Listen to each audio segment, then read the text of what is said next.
pouquinho esse aqui. Então.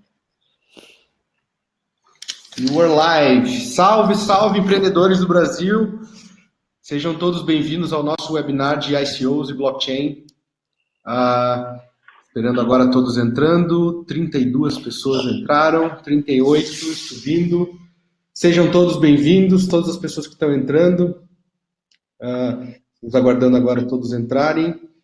Bom, vou começando um pouco da introdução.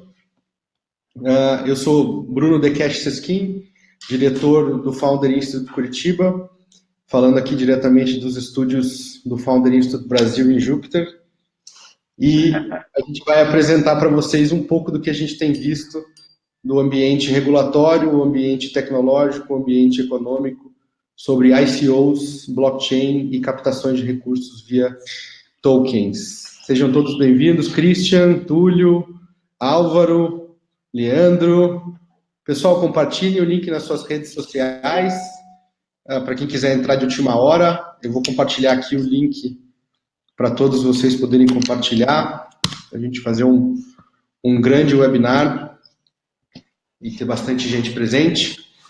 Seus amigos que não puderam comparecer agora vão poder assistir esse vídeo gravado depois no YouTube, mas claro, muito mais legal poder participar ao vivo, mandar suas perguntas e compartilhar um pouco de conhecimento junto com a gente. Então tá. Vamos lá? Vamos lá. Vamos lá. Bom, eu vou começar agora falando um pouco sobre o que é o Founder Institute, bem brevemente.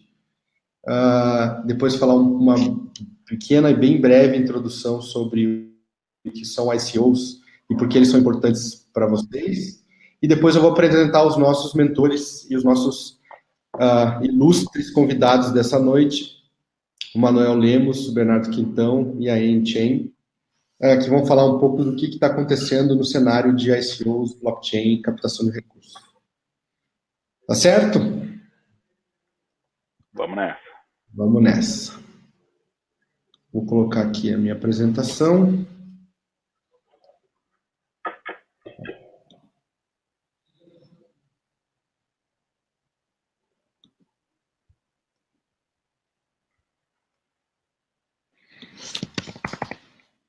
Compartilhe.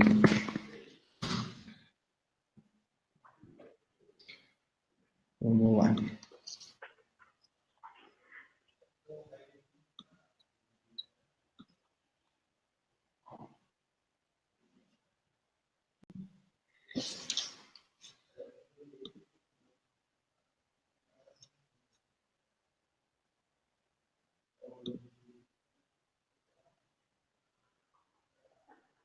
Pessoal, vocês conseguem me confirmar se conseguem ver minha tela? Sim. Sim? Beleza. Tela cheia. Então vamos lá.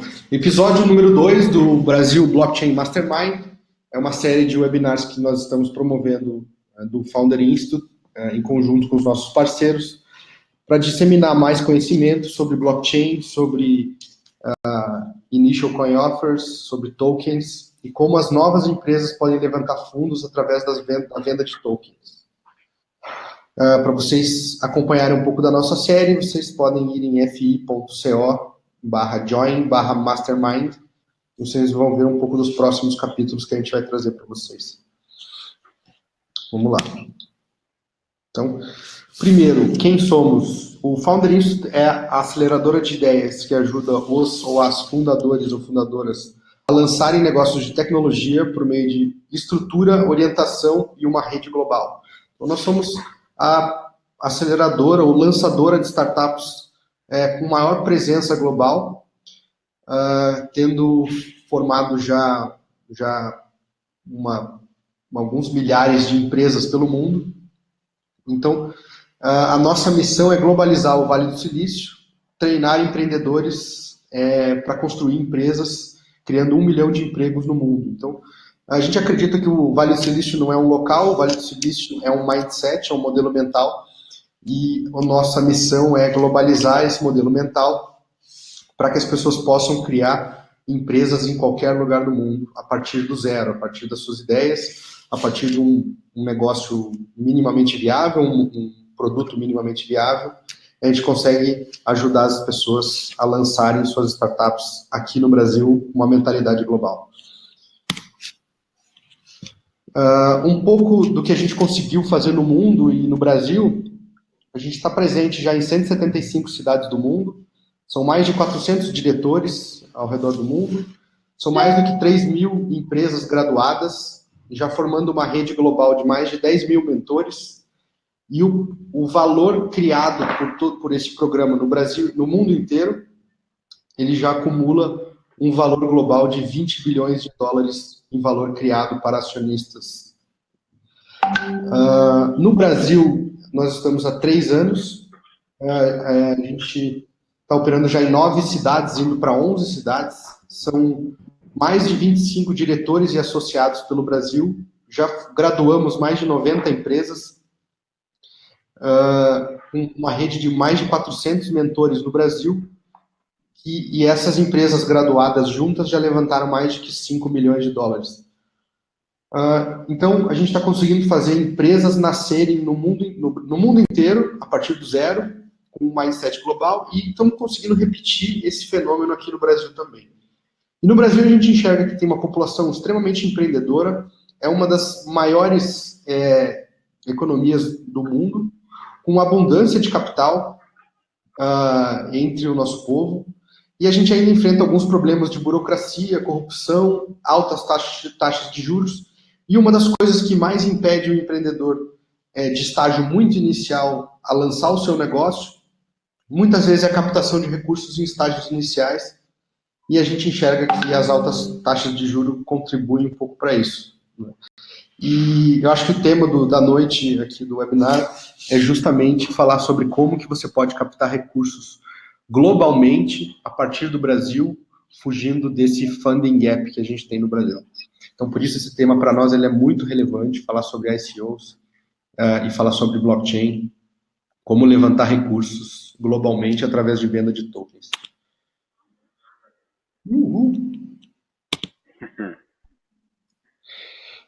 Então, quem apresenta para vocês esse Mastermind é o Founder Institute, que é o principal programa de aceleração e lançamento de startups do mundo.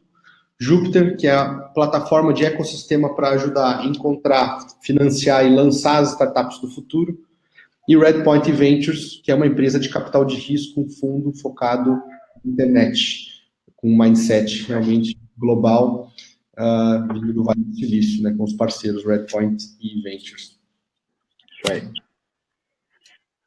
Bom, a noite de hoje a gente conta com a presença do Bernardo Quintão, que é Managing Partner da Liquid Digital Assets, com a Anne Cheng, que é Partner da HCO Law, HCO Law e Advisors, e o Manuel Lemos, que é o Managing Partner da Redpoint Ventures. E a gente vai falar como captar recursos através da venda de tokens. Aqui um pouco do currículo de cada um. A Anne é advogada, especialista em fusões, aquisições e investimentos, formada pelo Largo de São Francisco e sócia dos escritórios mencionados, e está trabalhando, atendendo empresas com foco em tecnologia e nova economia. Então, ela vai falar um pouco para a gente sobre a parte legal. O Manuel é responsável pela estratégia e operação, foi responsável pela estratégia... Né? Foi responsável, aqui errado. O maior grupo de mídia do Brasil, né? Foi também.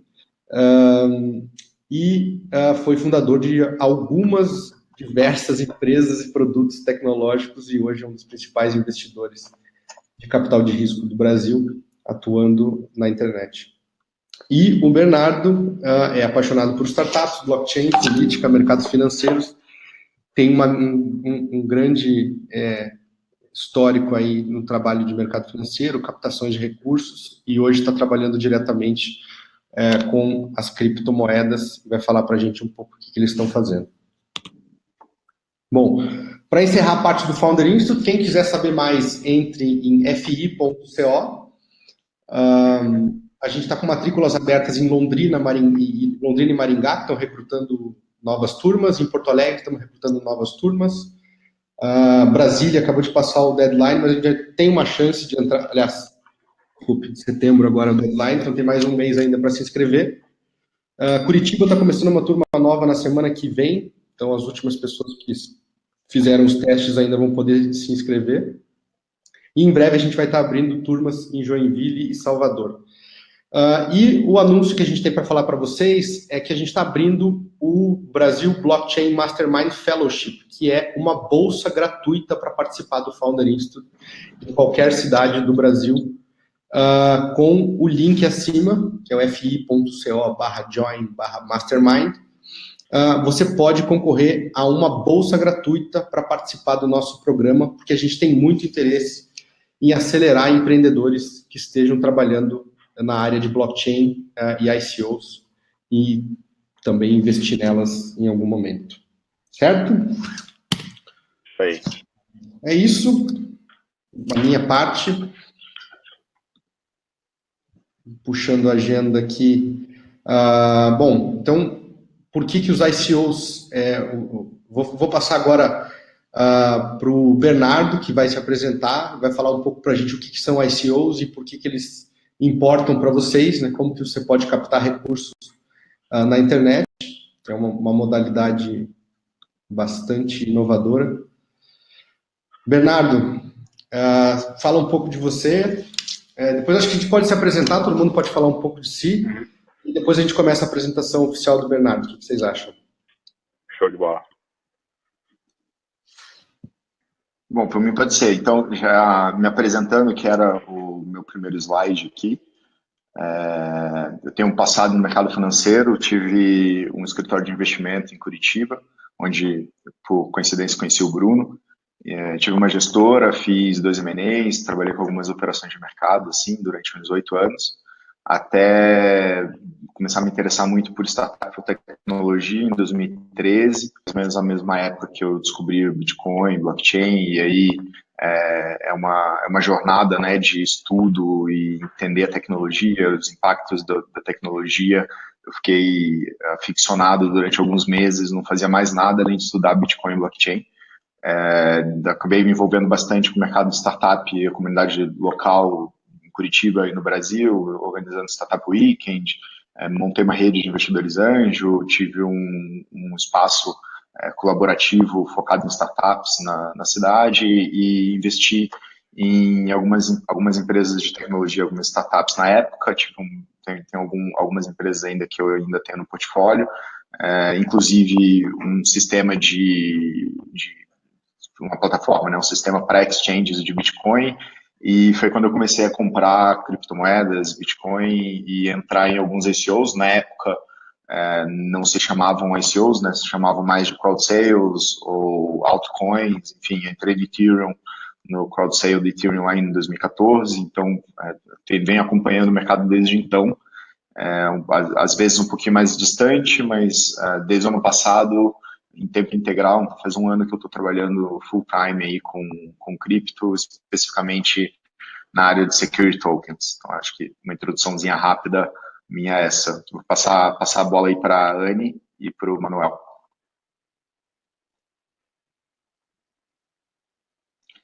Anne, acho que você está no mudo.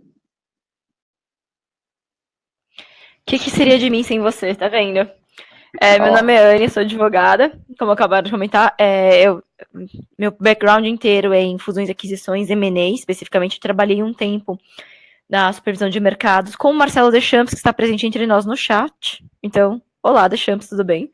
Ele era gerente da BSM, que é a supervisão de mercado da Bolsa, quando eu era coordenadora de enforcement. E lá em blockchain Bitcoin foi em 2009, 2010, quando eu estudei em Berkeley. Formei 10 dias antes do Pizza Day. Então, tá de fé. A gente não estaria aqui conversando. Legal. Bom, boa noite aí para todo mundo. Manuel Lemos falando aqui. Eu sou engenheiro da computação, sempre trabalhando com tecnologia. Fundei algumas startups, a última, né, quando eu ainda era mais empreendedor, assim, eu vendi para o Grupo Abril em 2008, para Abril e para a Naspers. Acabei ficando 5 anos tocando a operação digital da Abril, depois que vendi a operação para eles. Mais recentemente, quando eu estava ainda alguns anos antes de sair da Abril, comecei a investir como anjo em algumas empresas de tecnologia. e acabei virando sócio da Redpoint Ventures desde 2014. Gosto bastante de tudo que é ligado assim, à tecnologia e computação em geral. Dá para ver aqui, né, meu pequeno laboratório aqui de hardware. Quando sobra tempo eu tento montar alguma coisa aqui. Mas comecei a brincar com blockchain e Bitcoin bem cedo. Minerei um pouquinho bem no começo, quando dava para fazer alguma coisa com CPU e GPU, até para entender como é que funcionava. Depois não me envolvi mais com isso, e agora a gente tem acompanhado muito de perto lá na Redpoint Ventures. Acho que todos os sócios ali gostam muito do assunto. O que isso pode trazer de novidade para o cenário de funding, né? A gente acredita que a blockchain e todos esses conceitos novos que a gente está vendo ao redor de crypto technologies, vamos falar assim, são paradigmas computacionais novos que podem ser muito interessantes e serem as plataformas do futuro aí. Então, a gente olha bastante de perto, a gente tem tentado se educar cada vez mais, e acho que o papo aqui hoje vai ser legal, porque é bem na intersecção assim, de onde a cripto e venture, né, que é muito focado em funding, se encontra. E a gente vê com bons olhos tudo que pode nascer dessa mistura aí. É isso.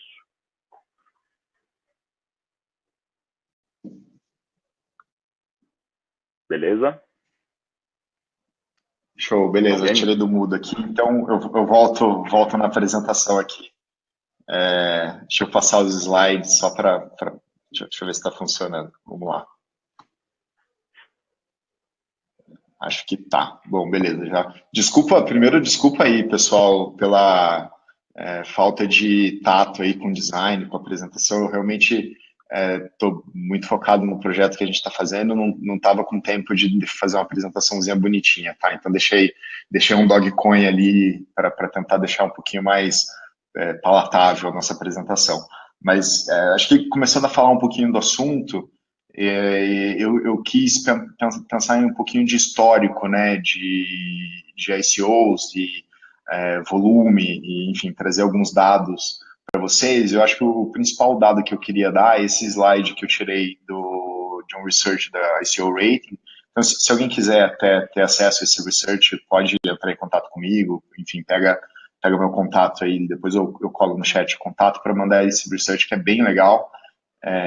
Acho que a gente passou aí, né, nesses últimos 2 anos com um crescimento exponencial, e ano passado foi um hype muito grande em ICOs, em volume de dinheiro levantado e em quantidade de projetos, mas acho que é importante primeiro mostrar que de todos os projetos levantados, nem todos dão certo, né? Tem um funil entre todos que começam, que lançam, todos que conseguem levantar dinheiro e no final, na ponta lá, todos que conseguem ser listados em exchanges, e depois disso ainda, os que mesmo listados, os que conseguem virar, né? Os que conseguem ser bem-sucedidos e usar esse recurso para, de fato, ter um projeto que vai gerar valor, que vai gerar caixa. Então, acho que assim, o primeiro recado é falar sempre em estudar muito a fundo, porque tem muito, além né, da dificuldade de você empreender e de você conseguir fazer um negócio acontecer, tem muita fraude, tem muito scam no mercado de ICOs, né? Então acho que é um primeiro ponto. Aí eu queria mostrar um pouquinho a timeline do que eu acredito que é a história dos ICOs com foco em security tokens, tá? A gente vê, acho que o primeiro ICO feito lá atrás, acho que foi até antes, em 2013, 2012, que foi a Mastercoin, se não me engano, fazendo uma emissão de um altcoin, né? Então pegando dinheiro em Bitcoin, mas lançando um blockchain novo. E depois disso, em 2013, 2014, ainda algumas iniciativas específicas tentando trazer bitcoins ou tokens ou algum tipo de cripto com ativos reais por trás, lastreado em ativos reais, né? E aqui eu cito especificamente a Colored Coins e a BitShares. Fazendo uma parte, a Colored Coins foi um projeto onde o Vitalik começou a trabalhar, e depois, enfim, saiu do Colored Coins para montar Ethereum, entendendo que o próprio protocolo do Bitcoin talvez não estivesse pronto para permitir esse tipo de coisa, né? E aí veio com o conceito de smart contracts, etc. Em 2014, a Ethereum fez um crowd sale, né, um ICO, levantando, eu acho que eles até levantaram mais do que 15 milhões, acho que esse número aqui está errado, tá? Não verifiquei. Mas eu lembro que na época foi o segundo maior crowdfunding da história. E aí, em 2015, enfim, começa a se popularizar, né, começa a se difundir mais essa ideia, né, de fazer ICOs, e acho que a gente tem um marco de 2016, foi um ano meio morto, 2017 foi o ano dos ICOs, né, o ano que cripto ganhou uma popularidade maior, e especificamente para mim, o ICO mais interessante foi o da Blockchain Capital, porque foi a primeira tentativa de se fazer um token com lastro em ativos reais, né? Então, a Blockchain Capital é um fundo de venture capital focado em blockchain, feito pelo Brock Pierce, que é uma das figuras conhecidas e polêmicas do mercado aí de cripto, de blockchain.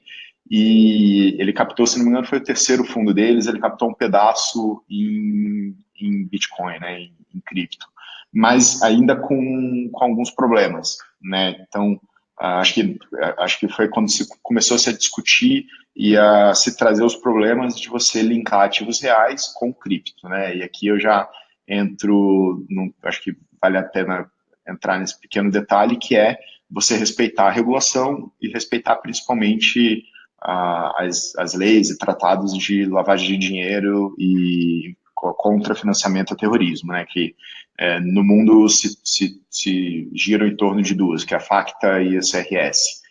Então, todo o sistema bancário mundial, ele trabalha em torno desse tipo de regulação, de se evitar lavagem de dinheiro e se evitar financiamento de terrorismo. Então, tem um processo que todo mundo passa quando abre conta bancária, quando faz algum investimento, enfim, quando movimenta algum capital internacional, que é o processo de Know Your Customer, né, de conheça seu cliente. O Blockchain Capital, nessa época, não endereçou esse problema. E acho que isso foi obviamente, foi uma iniciativa super legal, super interessante, mas foi um ponto que falho no projeto, né, até por ser muito pioneiro, que foi endereçado depois. Na minha opinião pessoal, o primeiro token a de fato a endereçar esse problema, essa questão, foi a Spice VC, que veio mais no final do ano passado, que lançou um fundo de VC também, um fundo de Venture Capital, com um approach de regulação. Então, todos os investidores, todos os chamados token holders, né, os investidores que compram esses tokens no lançamento, passaram por um processo de accreditation, ou de validação, de Know Your Customer, e inclusive os compradores no mercado secundário, né? Ainda não existe mercado secundário para a Spice VC, mas provavelmente deve existir muito, muito em breve, e eu acho que é o ponto crucial, que você tenha, mesmo na troca de mãos, depois da missão primária, você tenha o controle de quem é o teu investidor, de quem é a tua base de investimento a todo momento. Você, no mundo real, você precisa saber quem são os sócios do teu fundo, os investidores, os LPs do teu fundo, os sócios da tua empresa, se você for lançar um token que é lastreado nesses ativos, né? Seja na cota de um fundo, seja na participação, no equity de uma empresa, ou, enfim, de um desenvolvimento imobiliário, numa dívida, tem uma série de ativos que você pode tokenizar, né, digamos assim, já usando um pouquinho do jargão. E aí, só para dar um overview do que tem acontecido esse ano, acho que muita gente, acho que é um movimento que vem em paralelo com os ICOs. O boom dos ICOs levantou várias críticas, né, principalmente nesse sentido.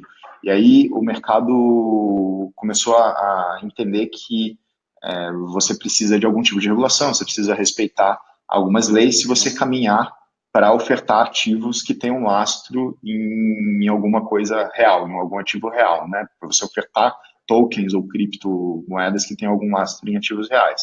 E aí eu cito só alguns exemplos de players que estão se envolvendo muito nesse mercado, que é a Polymath, Harbor, AirSwap, Securitize, enfim, tem uma série de players nesse sentido, inclusive a empresa que eu sou sócio hoje, que se chama Liquid Digital Assets, está lançando uma plataforma para emitir tokens lastreados em ativos reais, né, security tokens, e uma exchange voltada para security tokens também. Só passar um slide aqui, vamos ver. Foi. Então, eu acho que eu acabei atropelando um pouco, mas queria voltar a explicar, na minha concepção, de forma mais simples possível, qual que é a diferença entre um utility token e um security token, né? Pensando olhando em retrospecto, a maioria dos ICOs que aconteceram no ano passado ou até agora, eles caem nessa caracterização simples, binária, entre security token e utility token, eles caem na categoria de utility tokens, que são tokens que não têm nenhum lastro por trás, né? Então, o valor do token, ele é dado pelos participantes do mercado, né? Pela oferta e demanda, pelos preços de compra e venda, pelos interesses dos participantes em comprar e vender aqueles tokens, mas baseado na utilidade que eles têm, né? Então, acho que tem essa simplificação, é uma simplificação bem simplória mesmo, para até usar um pouco de redundância aqui.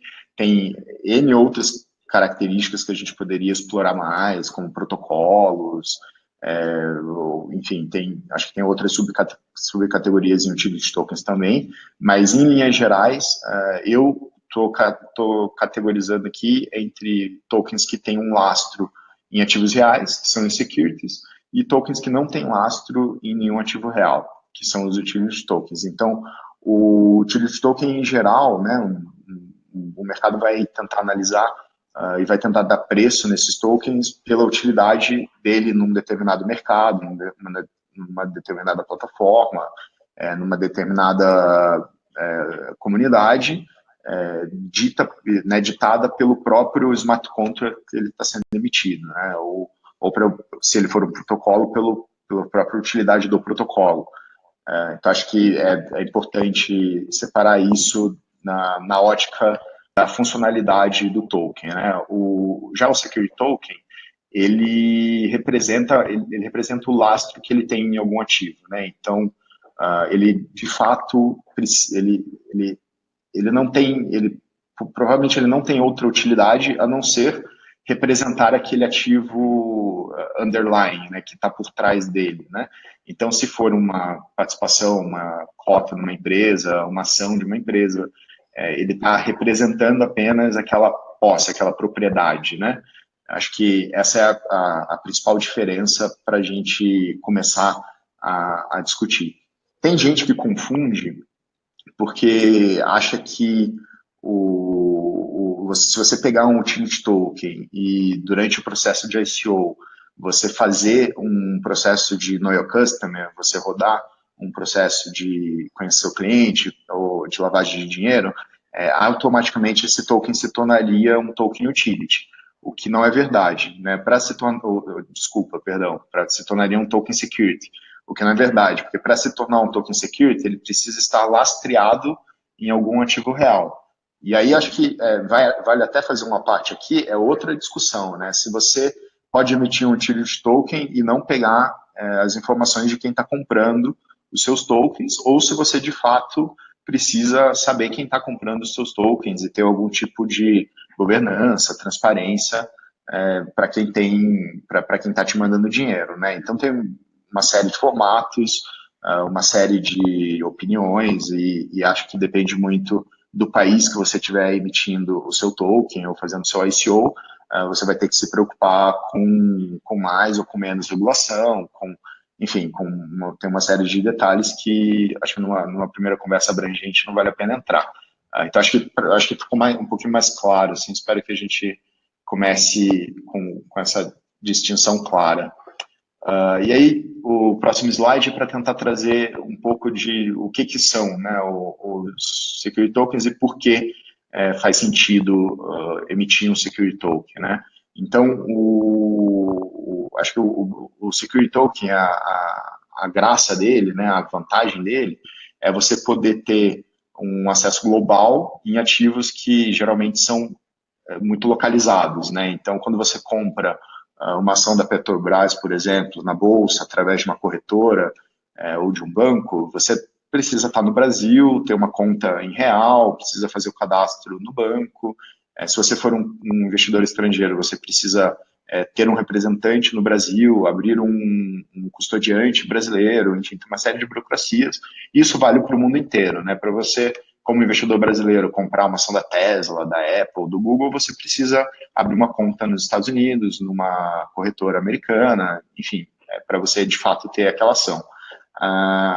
Uma das primeiras vantagens, né, que a gente vê com os security tokens usando o blockchain para isso seria você ter um acesso global, né, já que o blockchain e cripto roda 24/7 no mundo inteiro, instantaneamente, em qualquer lugar do mundo você consegue fazer uma transferência, você dá mais acesso, né, a mercados locais, né, e obviamente com algumas outras vantagens que eu acho que são secundárias, mas mais uma vantagem que eu acho que é bem interessante, não para todos os tipos de ativo, mas para alguns ativos específicos, que é você poder trazer liquidez para ativos que são tradicionalmente líquidos.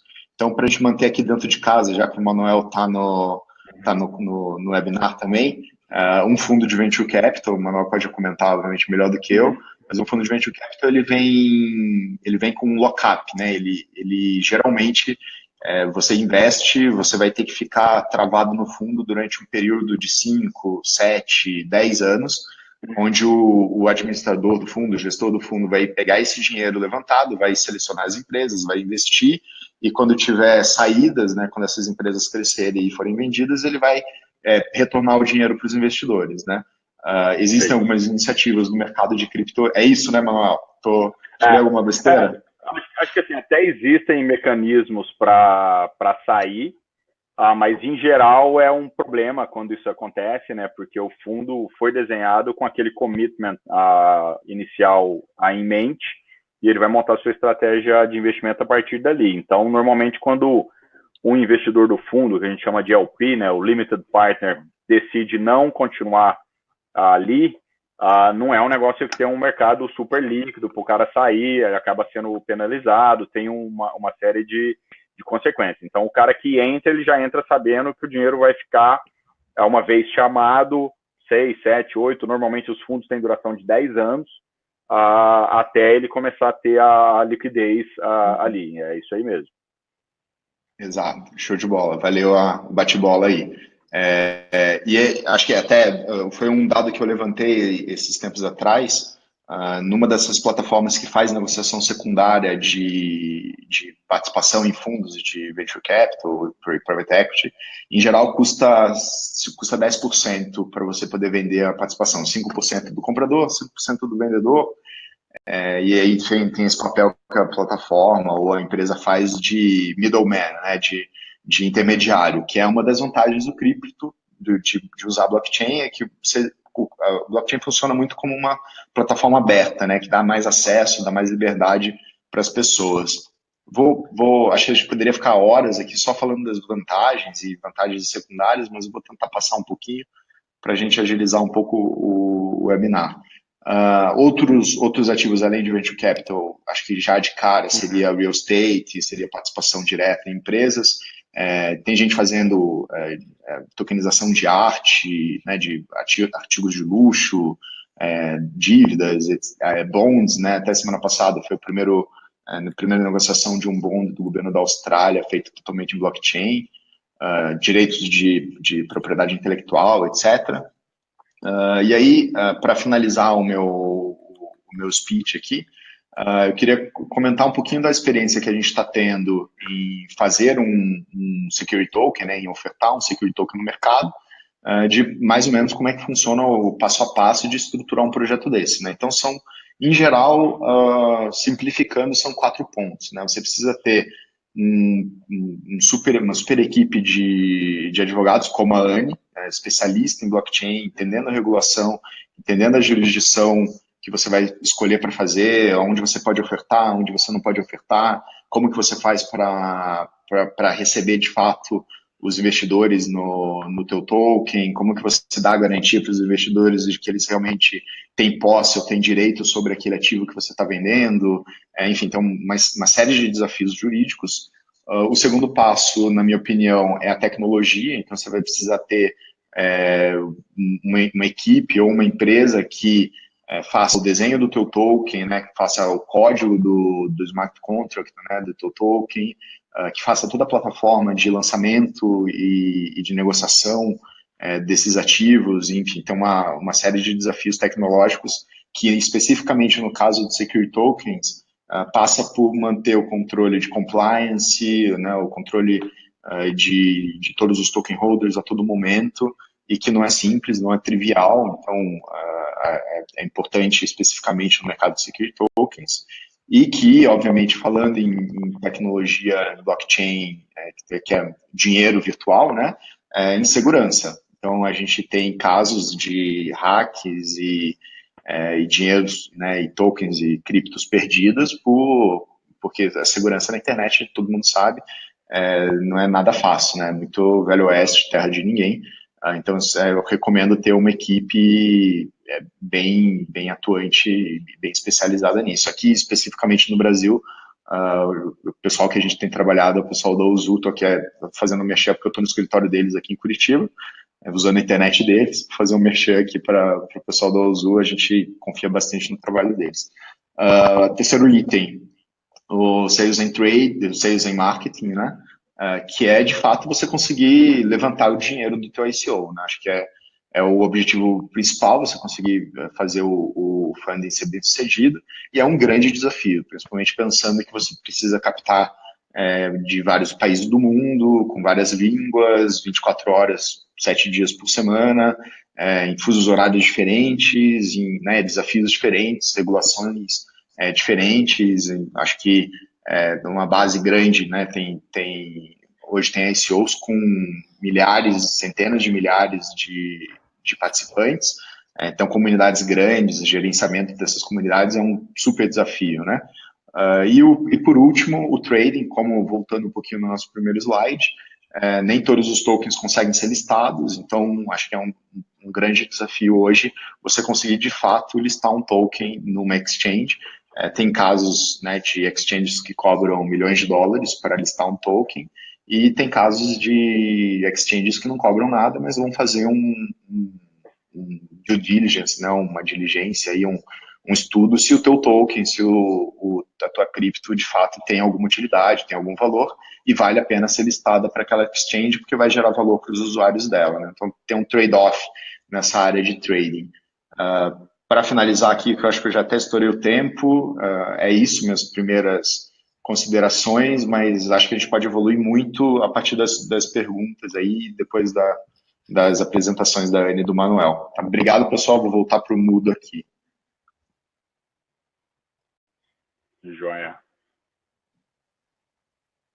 Pessoal, para quem está mandando as perguntas, a gente está anotando todas e a gente vai falar algumas no final das apresentações da Anne e do Manuel, e aí a gente faz as perguntas e responde elas, ok? Beleza. Tá.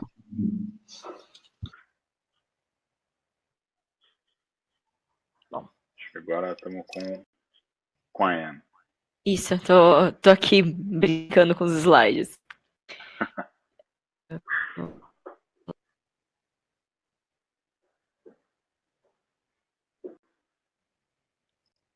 Deixa eu ver que eu cliquei no botão, agora foi. Carregou pra vocês aí, gente? Não. Não. Tinha aparecido e sumiu. Tá. Agora vamos de novo. Não?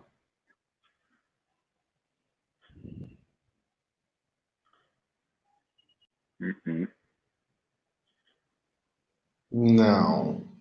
Então vamos fazer que nem o Manuel, então vamos sem slide, certo? Vou deixar o chat aberto, já fica mais claro. Eu tenho medo dessa tecnologia toda. Eu vou sem... A gente depende demais dela às vezes. Vamos lá. Bom, meu nome é Anne, sou advogada, minha especialidade é investimentos, na verdade. Eu trabalhei no enforcement da Bolsa por um tempo em mercado de capitais, e eu tive o prazer de ser coautora de um white paper que ganhou o Blockchain Challenge do governo Obama em 2016. Eu tô aqui para falar basicamente sobre o Howey Test. Howey Test, o teste utilizado pela SEC, a autoridade norte-americana, para determinar se um token é um security, ou seja, um valor mobiliário, ou se ele é um utility, como o Bernardo estava comentando para a gente até agora há pouco. Essa é uma definição muito utilizada também pela CVM aqui no Brasil. A gente tem aquele comunicado da CVM que fala um pouquinho sobre valores mobiliários e, basicamente, a gente usa aqui no Brasil uma definição ampla de um valor mobiliário ser um contrato de investimento coletivo que capta a poupança popular e que tem expectativa de lucro mediante investimento em dinheiro ou equivalente a dinheiro de terceiro. É basicamente o Howey Test, tá? O Howey Test, ele surgiu mais ou menos em 1946, sem o slide eu não tenho a data certa, mas acredito em 1946, e foi uma decisão da SEC, que é a CVM norte-americana, sobre terrenos na Flórida. Nesse caso específico, alguns terrenos estavam sendo vendidos para terceiros, e se você comprasse o terreno, a única forma de ganhar dinheiro de fato seria contratando o vendedor para cuidar da sua fazenda de laranjas e ganhar dinheiro. Nesse cenário, a SEC entendeu que, ainda que fosse um terreno, aquilo, você estava comprando um valor mobiliário, ou equivalente a um valor mobiliário, porque você estava colocando dinheiro, ou equivalente a dinheiro, numa empreitada de terceiros, já que você não administrava sua própria fazenda, com expectativa de lucro. Tá? Esse é o teste que a gente usa até hoje, foi o teste que foi utilizado na decisão de outubro de 2017, em que a SEC decidiu o caso da DDAO. E já respondendo à pergunta do Marcelo Deschamps ali no chat, ele perguntou qual legislação a gente segue. O caso da DDAO foi muito interessante, porque nesse caso específico era um site, ou seja, ele não tem um CNPJ, ele não tem um tax enrollment norte-americano, ele era um site mantido por uma entidade europeia, e mesmo assim ele foi objeto de uma decisão norte-americana. Qual foi a regra utilizada ali? Vale onde você oferta. Se você ofertar para um norte-americano, você tem que seguir a lei norte-americana. Se você oferta para um brasileiro aqui no Brasil, você tem que seguir a lei brasileira. E se for um norte-americano de férias na Europa, não importa. O seu Know Your Client, o seu KYC, tem que ser forte o suficiente para você conseguir identificar esse tipo de investidor e decidir se você quer ou não esse investidor e essa legislação aplicada. No caso do DDAO, eles decidiram que o token era adquirido por cash equivalent, ou seja, não precisa ser dólar, pode ser Ether, pode ser Bitcoin, pode ser qualquer coisa equivalente a dinheiro, com uma expectativa de lucro, dependendo de um esforço de terceiro, já que tinha toda uma estrutura de curadoria ali. Nesse caso específico, não foi aplicada nenhuma punição, porque teve aquele ataque hacker, né? Não tinha mais DDAO quando a decisão saiu. Mas ainda assim, são 8 páginas que eu recomendo fortemente para qualquer pessoa que queira fazer isso nos Estados Unidos. Depois disso, a gente teve outras decisões também. A gente teve Manti, por exemplo, que foi um caso muito interessante de dezembro. Obrigada, Manuel. Que fala sobre a interpretação holística da SEC, ou seja, não adianta você vender o ativo como um utility token, mas você mencionar em roadshow, por exemplo, que é um security. Você fala a palavra investimento, você já chama o regulador por uma interpretação que eles chamam de holística, ou seja, eu vou avaliar não só seus documentos jurídicos, como também todo o seu merchan, todo o seu roadshow, toda a sua comunicação com terceiros. A partir daí, a gente teve algumas regras também que surgiram, principalmente na parte de veracidade de informações, é muito parecido com a regra para mercado de capitais, tem que ter muita certeza. No caso da Recoin, por exemplo, que era um scam, a primeira acusação que derrubou o Recoin foi de misstatement, porque o valor que foi arrecadado e o número de funcionários não era bem aquele que estava na apresentação. Para a gente parece bobo, mas para eles é fraude. Tá. Foi a primeira acusação e a partir daí eles cresceram em cima no processo. A gente teve também algumas autuações que foram mínimas, como por exemplo no caso de um ICO que era, se não me engano, Starcoin, que ele era com base em celebridades e fofocas celebridades. Eles fizeram um white paper, usaram a palavra investimento mais de 20 vezes no white paper. A SEC ligou para eles, dizendo que, olha, isso é uma oferta de valor imobiliário. Eles disseram que, nas palavras deles, eles eram só 2 nerds num porão, nunca tinham falado com um advogado na vida, iam devolver todo o dinheiro, mas por favor não processem. Então, a SEC tem sido muito ativa nisso, nem sempre dá algum problema grande. No caso da Recoin, por exemplo, em que não tinha ativo real, foi prisão, teve, assim, acusações muito mais graves de fraude, ativos congelados, foi muito mais sério, mas ela tem sido muito razoável nas discussões. Vale a pena lembrar também a regra de endorsement, que assim, a Paris Hilton estava falando já esse outro dia no Twitter dela, e, gente, esse endorsement é como se tivesse um garoto propaganda, você tem que deixar muito claro que é endorsement, você tem que fazer um disclosure disso. A CVM tem uma posição muito parecida nisso. E se vocês acham que isso é coisa de norte-americano, acho que muitos de vocês não eram nascidos, mas na década de 90 por ali, a gente teve o Rei do Gado, uma novela da Globo, em que o Antônio Fagundes aparecia no intervalo vestido de fazendeiro no comercial, que se passava numa fazenda e anunciava boi gordo, que era um valor mobiliário. E depois descobriram que não tinha boi, muito menos gordo, era assim, deu tudo errado, declararam falência. E foi aí que a CVM decidiu que ela teria uma postura muito mais ativa nesse tipo de caso. Então, também não adianta você fazer que nem a Tezos fez, por exemplo, que disse que não era um investimento. Você dava o seu Ether e, em troca, você ganhava um token. E quando o pessoal da Tezos defendia isso, falava, é que nem quando você doa dinheiro pro Greenpeace e ganha uma bolsa. Só que você ganha um token. É uma defesa que não cola mesmo, pelo link também. É uma defesa que não cola, você precisa conseguir defender aquilo. A Tezos está sendo processada por isso, está sendo muito questionada por isso. Airdrops têm sido questionados por isso também, porque ninguém dá um ativo de graça, a não ser que você queira manipular o preço. Então, a gente tem tido muitas conversas a esse respeito. Fora isso, assim, a gente tem várias outras legislações, a gente tem várias jurisdições que podem ser interessantes, que são menos rígidas, mas estão na sua missão primária. Então, não importa se você está sediado na Estônia, se ofertou para um investidor norte-americano, você tem que seguir a regra norte-americana. Se vocês tiverem interesse, eu quiser entender o que vocês não podem fazer, o governo norte-americano interessante, vou colocar o WeCoins, em que eles fazem uma propaganda de scam de uma ICO que seria fundado em viagens.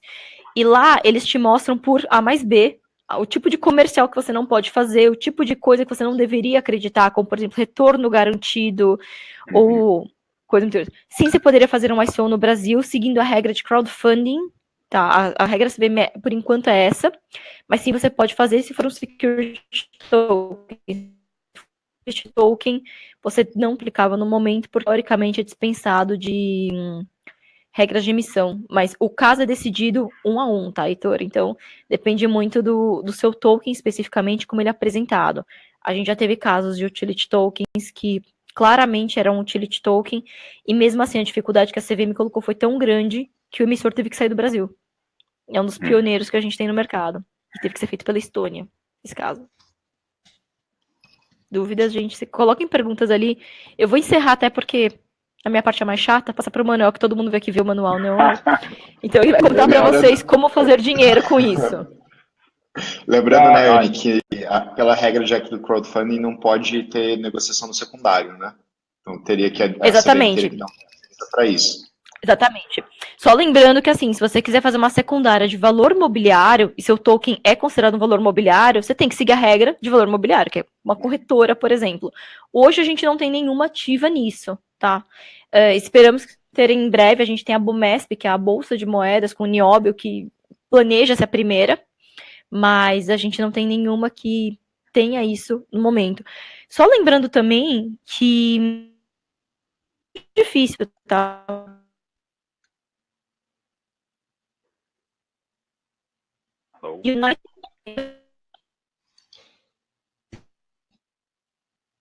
Acho que Obviamente.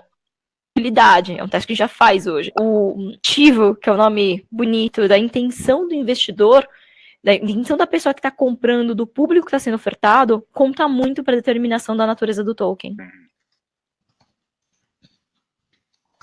Legal. Bom, Legal. o tema é muito interessante, né? Porque acho que como a gente viu com quase todas as outras tecnologias que traziam jeitos novos de fazer as coisas, você fica por um tempo nessa situação que acho que a gente está vivendo agora, que é onde tem muita incerteza de qual é a maneira de agir. Até porque esses casos não existiam antes, né? Você, de fato, está trazendo um jeito novo de pensar. Lá na Redpoint, a gente tenta ser muito, vamos dizer assim, escoteiro com todos os aspectos de regulação, etc., porque a gente entende que isso pode virar, de fato, um grande problema. Então, o que a gente tem feito hoje é entender o que está acontecendo no espaço. Tem até uma passagem assim, que o pessoal fala, que é o tal da Chesterton Fence. Não sei se vocês já ouviram essa expressão, né? Que eles brincam assim, ó, se você está propondo mudar uma regulação, ou você quer tirar essa cerca que estava aqui nesse lugar, você tem que saber com muito detalhe por que essa cerca foi parar aí.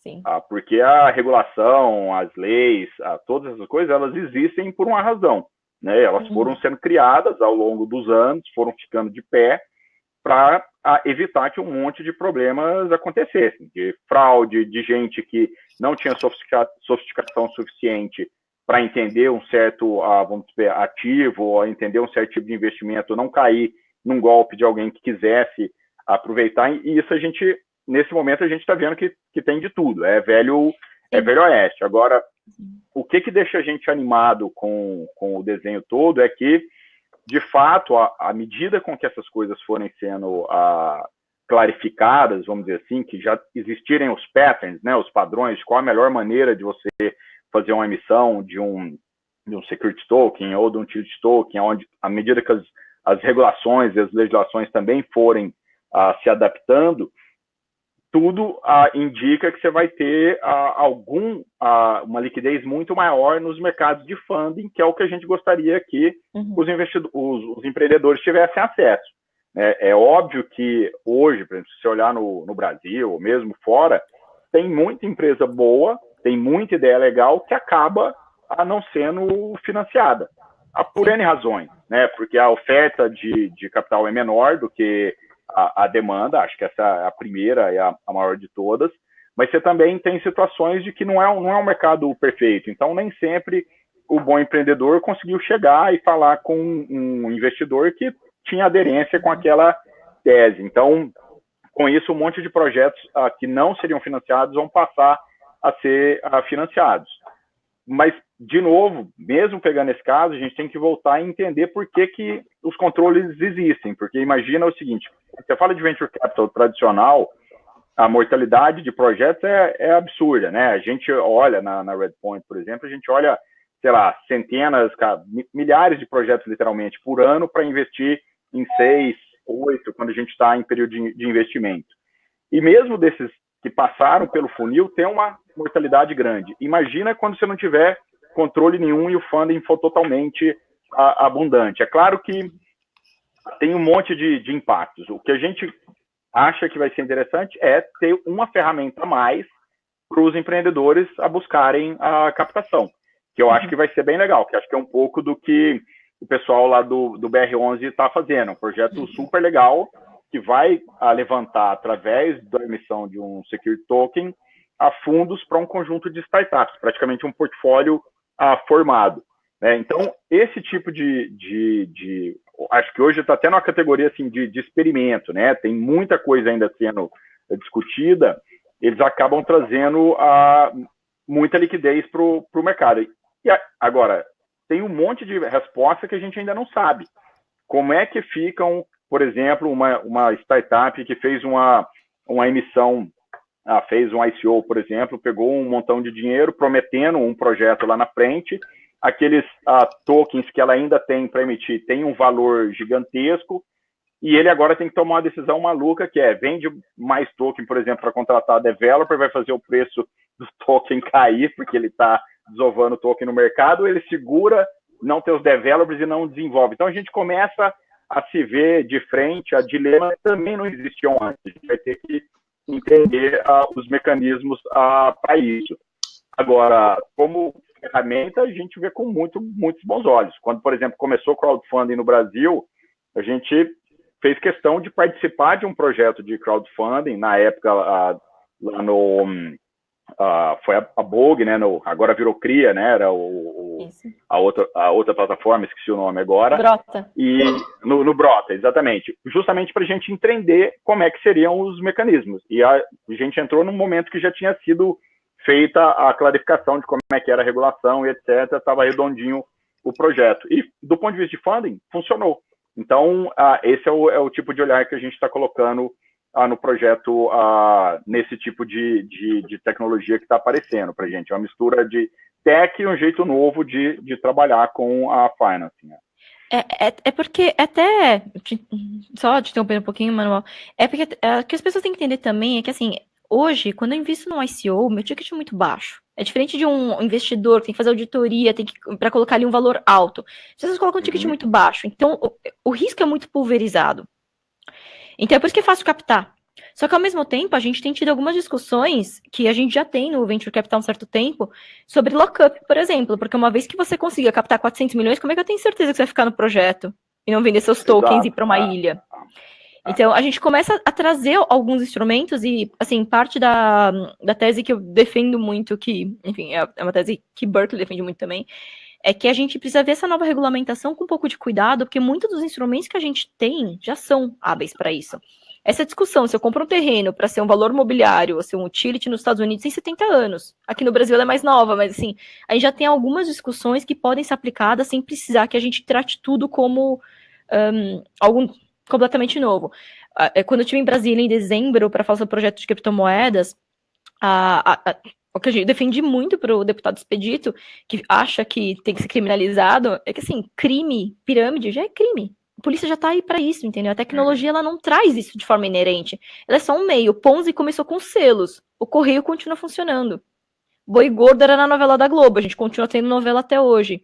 Então, não adianta a gente criminalizar uma tecnologia ou achar que ela vai ser a solução de um mercado inteiro. É muito como a gente instrumentaliza isso, né?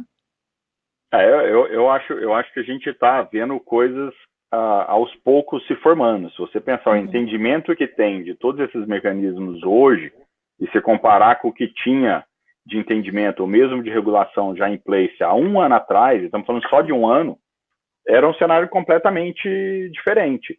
Agora, quando você pega, inclusive, o resultado de grande parte dos ICOs que aconteceram, você vê que, de fato, grande parte dos medos que se existiam para que se existisse regulação em cima daquilo, se materializaram. Um monte dos projetos não foram para frente, teve um monte de scam. Então, se por um lado toda essa coisa atrasa e é ruim, a gente quer que a inovação aconteça, ela não está lá por acaso.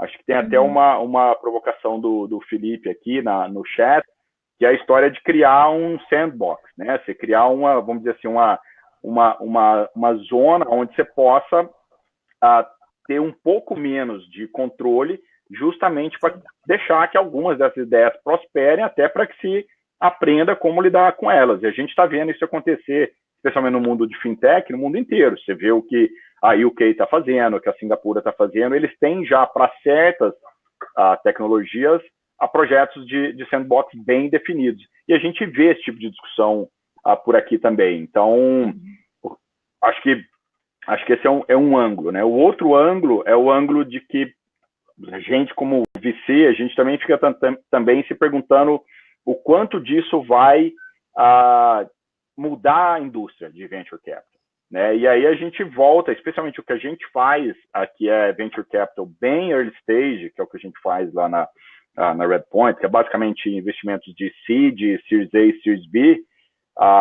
Nesse momento que o cara está buscando, não é só dinheiro. Dinheiro é um pedaço do projeto, um pedaço da conversa, né? O resto é o que a gente chama de o smart do smart money, né?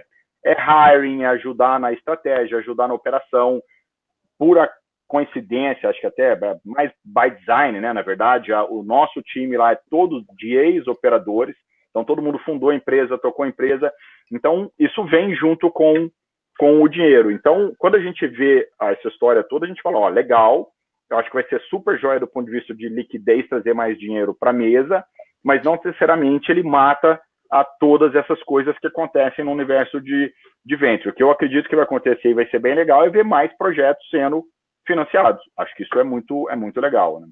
Uhum. Bacana. Pessoal, vamos partir para alguma das perguntas que a gente anotou aqui. Tem umas perguntas muito boas aqui que eu gostaria de eu ter escrito, mas foram realmente as nossas pessoas nos assistindo. Muito obrigado por escrevê-las. Bom, a pergunta do Kreffer que foi durante a parte do Bernardo Quintão. Li em vários lugares que para o ICO ser bem sucedido, o blockchain deve ser parte importante da proposta de valor da empresa. Por quê? E aí, eu quero estender um pouco o resto da pergunta. Os ICO securities, ou seja, as ofertas de valores imobiliários puros, ela de fato não precisa ter o blockchain como parte importante da proposta de valor. Tá? Mas entendo que no questão de um ICO utility, isso realmente é uma coisa que eu tenho escutado bastante também. Você precisa de um blockchain para fazer o que a sua empresa está se propondo a fazer ou não? Vocês concordam com isso? Vocês têm escutado isso em outros lugares? Vocês acreditam que isso é uma verdade do ponto de vista de ICOs utility?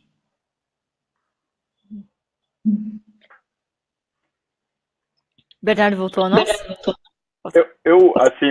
Falando do ponto de vista de funding, eu acho que não. Eu acho que acontecendo e a gente tendo a maneira de que os ICOs aconteçam, eles vão poder ser usados para financiar qualquer tipo de business. É uma questão muito de ser, inclusive, alinhar expectativa entre quem está comprando e quem está fazendo a oferta. Se você vê, por exemplo, a oferta do BR11, são empresas que acho que só uma empresa do portfólio ali é ligada à blockchain, à technology, né? A Taylor, né? Exatamente.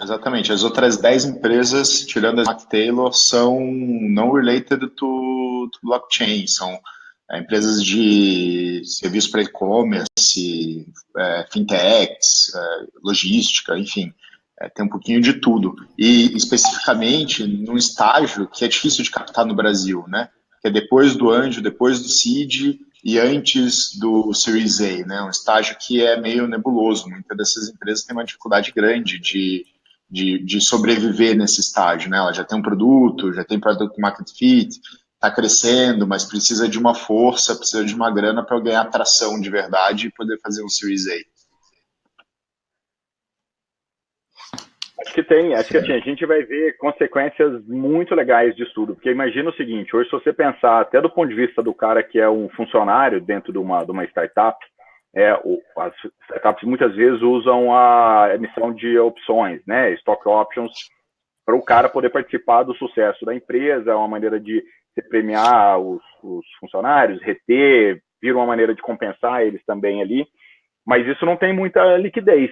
Talvez num universo onde até a própria startup, independente dela ser do mundo de cripto ou não, tá tokenizada, pode ser uma maneira, inclusive, disso ser muito mais líquido para o cara que está segurando que tem aqueles options, ou até de você criar algum tipo de como é que se diz, de distribuição do valor, não ficar só na mão dos principais acionistas, founders. Então, acho que uma vez que esses mecanismos se provem seguros e passando por esses testes todos que a gente precisa que eles passem do ponto de vista de mercado, acho que a gente vai ver muita inovação acontecendo em como é que a gente entende esses valores, esses ativos, entendeu? Certo. Segunda pergunta, a questão da volatilidade do câmbio da cripto é um problema para a empresa que está fazendo ICO? E se sim, como contornar esse problema? Pergunta do Felipe. Eu acho que é impactante, mas impacta de uma maneira indireta. Assim como, fazendo uma analogia um pouquinho fora do mercado de cripto, se você tem uma empresa brasileira como a Petrobras, você tem o preço dela definido no mercado, na bolsa, na B3, e o fator mais impactante para ela vai ser os balanços dela, os resultados dela, né, a expectativa futura dos investidores em cima dos resultados da empresa. Mas ela está dentro de um país, né? Então, o risco Brasil, a taxa de câmbio, a taxa de juros vai impactar indiretamente no preço de ação, no preço de mercado da Petrobras. Eu acho que no mercado de cripto, fazendo uma analogia com os STOs ou com os security tokens, você vai ter o principal fator, a mesma coisa, né? A expectativa da empresa, o balanço da empresa, ou se for um fundo, o NAV do fundo, mas você vai ter indiretamente algum impacto por ser cripto também, né? Então, acho que vai ser menos do que o impacto e a correlação de ativos cripto puros, né, como protocolos, como utility tokens, mas eu acho que vai ter algum impacto secundário.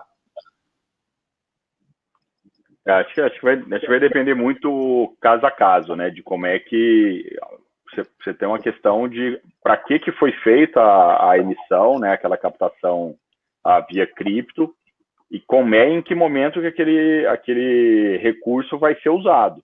Imagina que você precisava daquele recurso para fazer um desenvolvimento e o Bitcoin saiu de $20 mil para 6, e agora você consegue contratar só 1/3 dos developers, se você não tinha transformado aquilo em algo que você pudesse usar para fazer o investimento que você precisava. Então agora pode ser que você tenha um problema maior, que é seu tempo de desenvolvimento vai ser 1/3, e por conta disso vai afetar ainda mais o preço do seu projeto. Então, é muito caso a caso. Eu acho que em projetos que o ativo já existe, que aquilo é só a maneira de se trazer, até de colocar um pedaço daquele projeto na mão de alguém, talvez é menos impactante, mas se você precisa daquele que você usou, muda, né? Então, acho que é como se o cara fizesse lá uma série A numa startup, você colocou o dinheiro no banco dele lá, que dá para ele pagar 24 meses de operação da empresa, e no outro dia dá para pagar só 6. É claro que vai ter impacto prático, né? Então, acho que depende de cada caso. Qualquer empresa que atua em blockchain, na verdade, já está sujeita a isso. Porque, por exemplo, se você atua em Ethereum, você precisa do gas. Se você não tiver um estoque próprio, você precisa programar ali, você já vai ter esse problema de hedge, de spread do mesmo jeito. O que no ICO, como o funding é feito em cripto, é como se você tivesse um funding inteiro em moeda estrangeira. Vai depender muito de quanto você liquida. Eu tenho clientes que resolveram deixar ali uma boa parte e vão liquidando de pouquinho, acreditando que está subindo. Eu tive clientes que, assim, na primeira oportunidade, saíram vendendo loucamente para tentar já realizar aquilo para dólar, para real, o quanto antes. É muito do apetite de risco, mas é um problema que a gente já tem quando a gente lida com qualquer ativo variável, né? Uhum. Mas dá para fazer o hedge, né? Enfim, acho que dá para hedgear numa corretora com o BitMEX, etc. Mas é um bom ponto, é uma boa comparação, uma captação em moeda estrangeira. A próxima pergunta aqui, agora não estou seguindo mais a ordem, eu estou fazendo um pouco de juízo de valor. Tem umas perguntas muito boas. Dentro dos ICOs e utilities atuais, qual o percentual médio de investimento para levantar o capital e o capital efetivamente levantado? Pergunta do Ricardo. Ou seja, qual o ratio entre a grana investida para levantar e o hard cap, por exemplo? Depende muito, né? É tipo festa de casamento, gente. Depende do cliente, depende da noiva ali, né? Se quiser fazer aqueles vídeos maravilhosos e fazer o push para todo mundo, você vai gastar muito em marketing. As pessoas acham que um ICO é parecido com um IPO, por exemplo, mas um ICO, muitas vezes, a verba de marketing é muito mais alta que a verba do jurídico, por exemplo, porque é o canal de vendas, tá? Então, acaba dependendo muito do que você quer fazer e do projeto em si. O que a gente geralmente chama muita atenção quando a gente revê o white paper é deixar muito claro que está estimando o custo de execução do projeto. Tem a volatilidade, mas também tem uma questão tecnológica. Às vezes tem um roadmap ali de 12 meses e a tecnologia muda nesse período. Então é um pouco difícil, assim, geralmente você coloca o hard cap como, tipo, o roadmap completo com todos os extras, tipo, batata grande, coca grande e tudo mais, e cobrindo muita folga da sua cotação. Eu já participei de ICOs que, infelizmente, o Ether disparou e não foram para frente.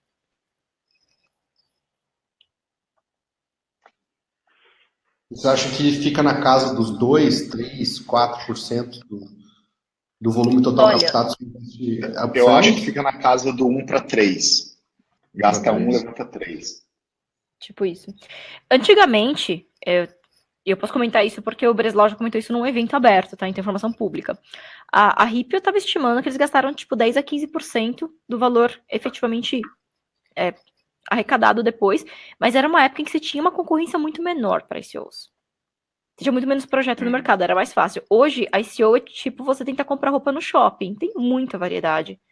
E você não conhece a maior parte daquelas pessoas, então elas vão te convencer gastando dinheiro em marketing. Acho que aí traz até uma questão, né? Se a gente escuta números aí, sei lá, da ordem de $0,5 a $1 milhão no mínimo, o cara fazer uma oferta minimamente decente. Acho que aí é um outro papel, inclusive, para outros tipos de funding acontecer, até para o cara ter o fundo para fazer a oferta. Ele vai precisar de contratar advogados decentes, todo o suporte de marketing, eventualmente fazer a incorporação do projeto num país que seja aderente, né, friendly ao que ele está querendo fazer. Então, de novo, onde a gente vê talvez até uma oportunidade para VC trabalhar em conjunto com os projetos que estão fazendo a captação em ICO. A gente vê até fundos meio que se especializando nisso, né? Ele faz uma captação em equity pré-oferta e usa aquele dinheiro, talvez até um pedaço do que é colocado para o fundo. Não é só equity, às vezes tokens também, e aquele fundo é usado para fazer a emissão, né? Eu queria comentar só que eu falei de 1 para 3, isso é bem específico para utility tokens, né? Que, vamos lá, tem muito oba-oba no mercado, né? Tem muita gente que arranja uma desculpa para levantar dinheiro. E aí precisa gastar muito dinheiro em marketing, porque de fato o produto não existe, né? O produto é ali uma ideia criada ou enfim, adaptada de algum outro lugar para tentar conseguir fazer um SEO. É o rabo abandonando o cachorro, né? Não o cachorro abandonando o rabo. Eu acho que a gente tem que ver no mercado uma evolução, um amadurecimento, e especificamente, eu acho que essa verba vai diminuir muito, porque um security token ele tem um lastro, né? Então, ele precisa ser alocado naquele lastro, ele precisa representar aquele lastro, né? Se você tem um custo de levantar capital de 30%, ou que seja até um pouco menos, 15%, é um custo muito alto, né? Que teoricamente não encaixa no economics do produto.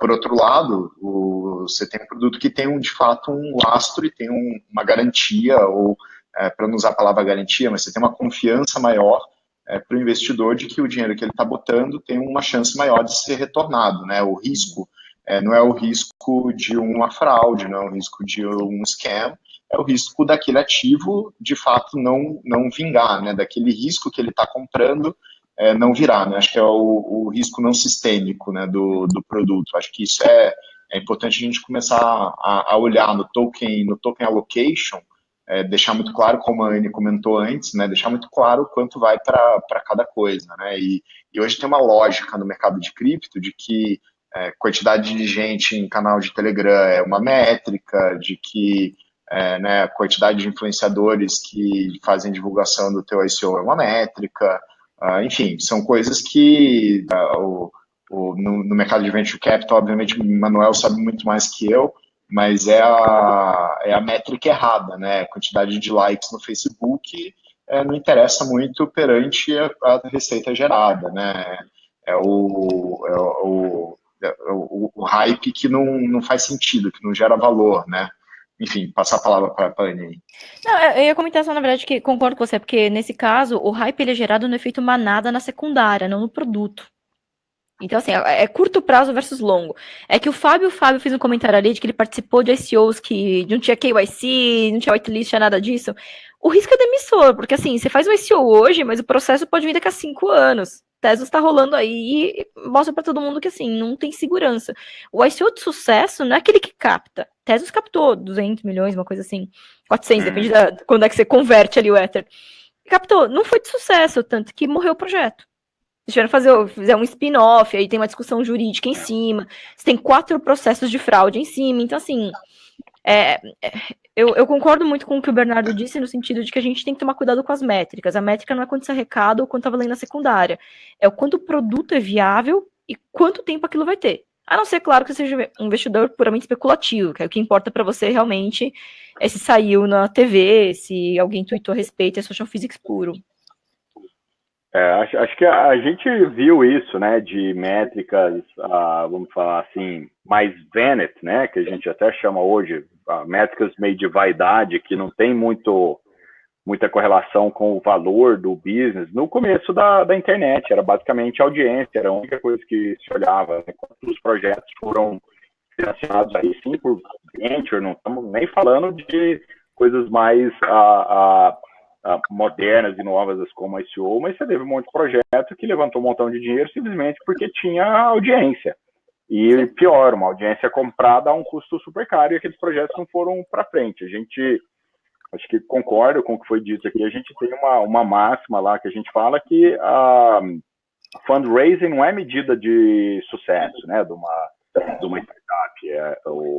Às vezes você até consegue fazer o fundraising sem entregar, mas você não vai fazer o próximo, bem possivelmente. Então, Luterano, você vai preso. Nesse caso aqui ainda é pior, né? A situação, vamos falar assim, é mais radical ainda. Então, acho que tem que tomar cuidado com isso mesmo. Pessoal, só comentando aqui a fala do Vinícius, que ele comentou que hoje em dia, super recente, o Vinícius é um dos investidores mais ativos brasileiros em ICOs, que conhecem muito do mercado. Falou que o Telegram, né, a quantidade de canais de pessoas do Telegram hoje, já super recente isso, não é tão bem visto, né, o mercado vai se adaptando. Acho que ótimo ponto aí, Vinícius. Vinícius devia estar aqui dando aula, né, muito mais do que comentando ali no chat. O Vinícius, a gente vai ver se consegue convidar ele para o próximo, o episódio número 3, que vai ser no dia 29 de setembro. Ele pode falar um pouco mais para a gente. Show de bola. A pergunta é o seguinte, é sobre o estágio de desenvolvimento da startup, do produto, e em que momento vocês acham que ela tem que partir ela pode, ou seria o melhor momento para ela partir para uma captação no ICO? Porque, comparando com o que era o mercado de IPOs, né, na década de 90 em geral, o pessoal fazia IPO quando tinha um PowerPoint, né? E isso começou a acontecer também agora na era da captação em ICOs.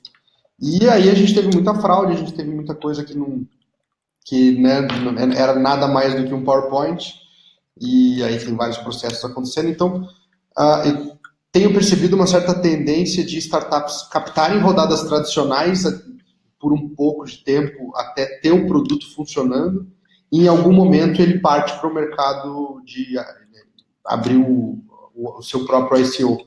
Em que momento vocês acham que é o melhor momento, ou em que momento, no desenrolar desse tipo de captação de recursos, vocês acham que as rodadas semente, as rodadas anjo vão continuar existindo, o Série A vai continuar existindo, ou a partir de agora o Série A vai parecer muito mais com o ICO? O que vocês acham sobre o estágio de desenvolvimento do produto da empresa e a captação pública no ICO?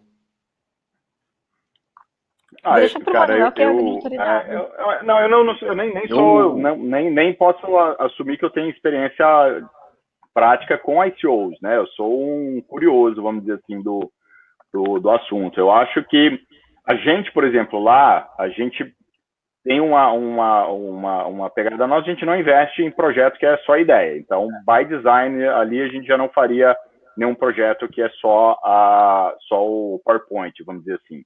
a internet viu isso lá atrás, o mercado de ICOs viu, um monte dos ICOs eram feitos praticamente em cima do white paper e do site das campanhas, né?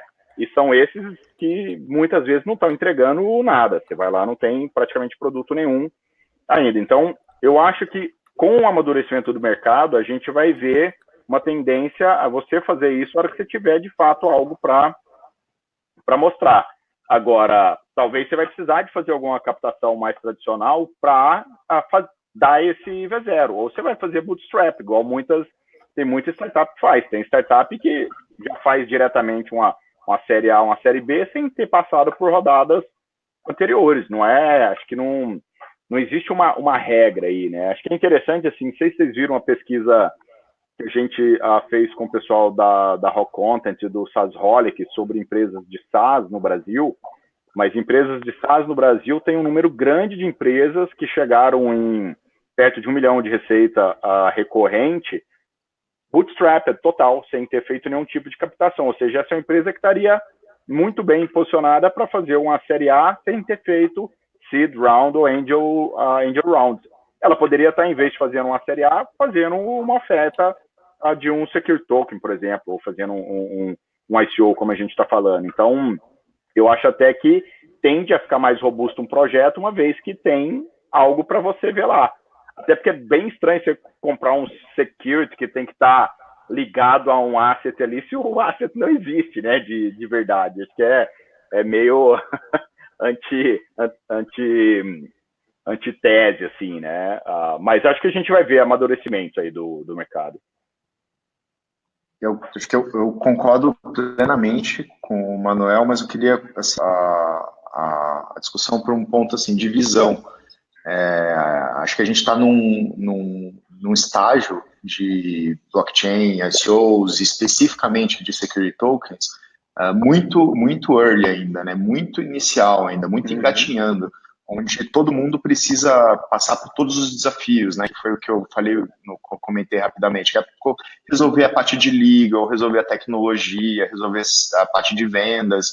E hoje, por uma startup passar por um processo desse como um todo, ela gasta muito dinheiro, de uma equipe muito grande, mas eu acho que no médio prazo o mercado vai evoluir para os prestadores de serviço, para as plataformas, fornecerem isso tudo para a startup, e o processo da startup e de qualquer empresa, etc., se capitalizar via um security token, vai passar a ser o trivial, né? Vai passar a ser o que não é importante. Então, o blockchain e a tokenização vai ser a ferramenta, vai ser o back-end do processo. Ninguém vai estar enxergando, né, como que você está levantando capital. Até o momento que eu acho que o regulador ele vai entender que você ter os ativos, qualquer tipo de ativo, ações, dívida, enfim, projeto imobiliário, qualquer coisa que hoje você tem no cartório lá, um registro de imóvel, etc., ou que seja até ações listadas em bolsa mesmo, né, ou listado em tesouraria, etc., você vai ter isso tudo tokenizado, tudo digitalizado, transformado em assets digitais, né? Pelas vantagens do blockchain, de você trazer transparência, trazer governança, agilidade, né, rapidez nas transações. É óbvio que ninguém mais vai estar mandando hash para cá, mandando QR Code para lá, ninguém vai precisar trabalhar nesse nível, né, do código. As coisas vão ficar mais user-friendly, né? A pessoa ali, no final das contas, está comprando um portfólio, está comprando um investimento, ela não quer saber se aquilo está no blockchain A, no blockchain B, se foi feito em Ethereum, em Stellar, em Hyperledger, ou o que quer que seja. Ela quer comprar investimento e ter a segurança de que ela está exposta naquele risco específico, né? E os players de mercado estão cuidando dos outros riscos que hoje todo mundo precisa se preocupar. Eu acho que a minha visão é de que no médio prazo a gente vai ter uma diversidade cada vez maior de produtos financeiros disponíveis para cada vez mais pessoas, né? Hoje você acessar um fundo de venture capital ou acessar uma operação estruturada custa muito caro. Você precisa ser um grande investidor, precisa ser qualificado, você precisa ter um family office e cuidar ativamente, ter alguém cuidando daquilo. Eu acho que a tendência é que a gente possa ter gestores para a gente, analisando o nosso portfólio e comprando e vendendo produtos a todo momento, entrando, diversificando produtos por estágio, por segmento, por localização geográfica no mundo. Eu quero ter lá um pouco de exposição em real estate na Mongólia, eu quero ter um pouco de exposição em tecnologia na Inglaterra e quero ter um pouco de exposição em agro no Brasil e, enfim, acho que a gente vai ter esse tipo de facilidade, né? A disrupção tecnológica aplicada ao mercado financeiro, né? E tem muita gente que tem criticado os VCs e os investidores de tecnologia, falando que o blockchain vai acabar, vai matar, já trazendo mais uma polêmica, né, Bruno? Desculpa aí atropelar o copo que eu me empolguei aqui. Mas acho que tem muita gente que fala que os ICOs vão disrupt the VCs, né? Vão acabar com os VCs, não sei o quê. Uma grande besteira, uma balela, né? O papel do VC é escolher bons projetos, acompanhar os bons projetos e fazer as empresas virarem e ajudar as empresas a virar e a serem vendidas. É um papel fundamental. É como você dizer que vai acabar o gestor de fundo, o gestor de investimento, o tesoureiro, vai acabar o CFO da minha empresa. Acho que pelo contrário, o blockchain e os security tokens vão ampliar cada vez mais o papel e a quantidade de VCs no mercado, aumentando a competição entre eles, né? Acho que os bons VCs vão ficar cada vez mais bem vistos e os maus VCs vão ficar cada vez mais claramente, vão ficar subprecificados no mercado. Já fugi completamente do tema aí, foi mal, Bruno. Não, mas que VC não é só dinheiro, né, gente? Assim, na nossa visão, a gente acredita que não e está torcendo para que não acabe, não. Mas acho que um outro ponto é o seguinte: você vai poder, inclusive, popularizar acesso a venture capital, que é uma classe de ativo hoje que é muito difícil de você ter acesso. É muito difícil de você ser investidor de um fundo de venture capital por N questões, tamanho do cheque, você tem que ser, em algumas situações, tem que ser investidor qualificado, às vezes você tem que ser investidor profissional, dependendo do tipo de oferta. Por que não um VC pegar um pedaço do fundo dele e fazer uma captação via um ICO, por exemplo, né? Então a gente vai ver muita inovação acontecendo. Essa é o olhar que a gente tem. Se você pensar o que o BR11 está fazendo, é quase como se fosse uma captação para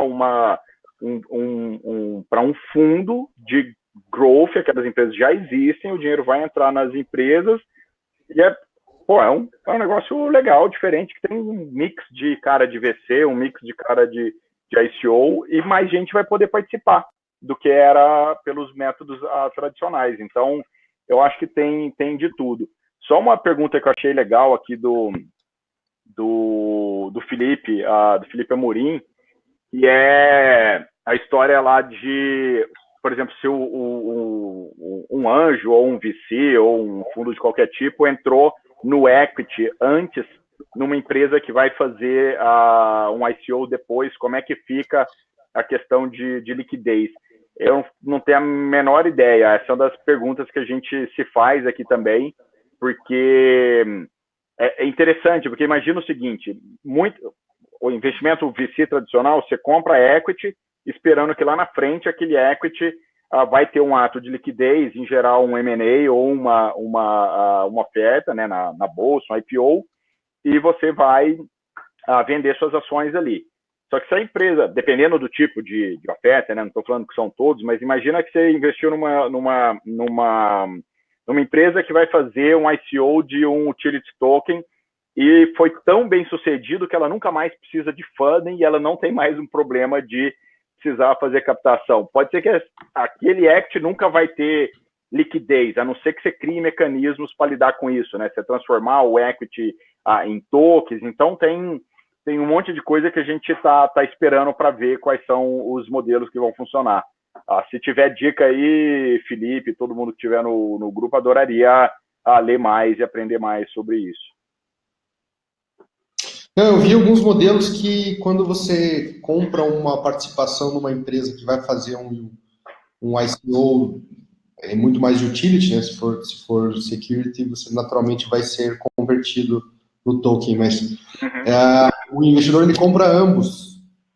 Ele compra o equity da empresa e ele compra um pouco do utility token, e aí ele vai tendo liquidez na sua moedinha e mantém o controle do security próprio para ter o relacionamento com a empresa. Então, uma coisa vai dando liquidez para ele ir saindo e a outra ele se mantém como sócio do negócio.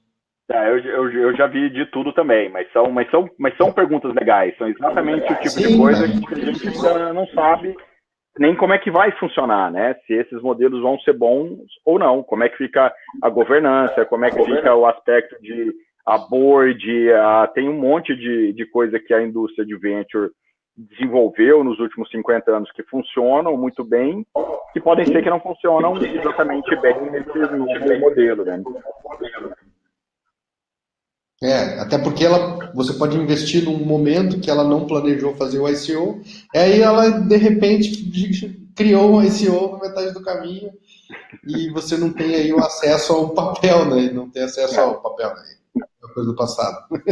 Mas não tem acesso, talvez, ao utility token que vai ser emitido, né? Então, mas é uma excelente pergunta, né? O que fazer quando você investe num tipo de papel, num tipo de ativo, e aí ela vai oferecer o outro? Essa é uma boa pergunta. Outra pergunta que eu tenho aqui é, vocês têm visto... O comentário do Marcelo ali, se o token holder não tem os mesmos direitos que um acionista, acho que a pergunta é até mais para a Anne, que é especialista, não pode nem ter, porque se tiver, você está fazendo uma oferta de ações disfarçada, né, com a oferta de ICO. Então tem implicações essas discussões mesmo. Sim. E não, Dalmer, o Security Token ele não é um desdobramento digital das ações, tá? A gente tem umas regras específicas para isso, o tratamento legal é diferente.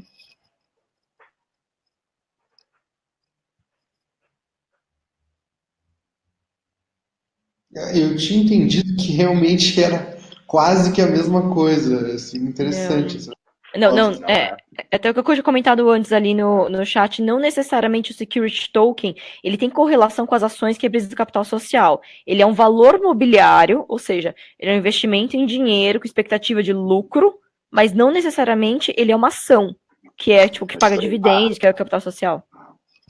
Tem algumas iniciativas em países diferentes de linkar tokens que representam equity de fato, né? Eu não sou especialista, não sou advogado, não é recomendação legal, etc. Todos os disclaimers possíveis, mas pelo que eu sei, tem uma iniciativa em Wyoming e acho que em Delaware também, nos Estados Unidos, para ter um protocolo, um padrão de RC, né? De token Ethereum, que seja de fato a governança de equity, né, de shares das empresas.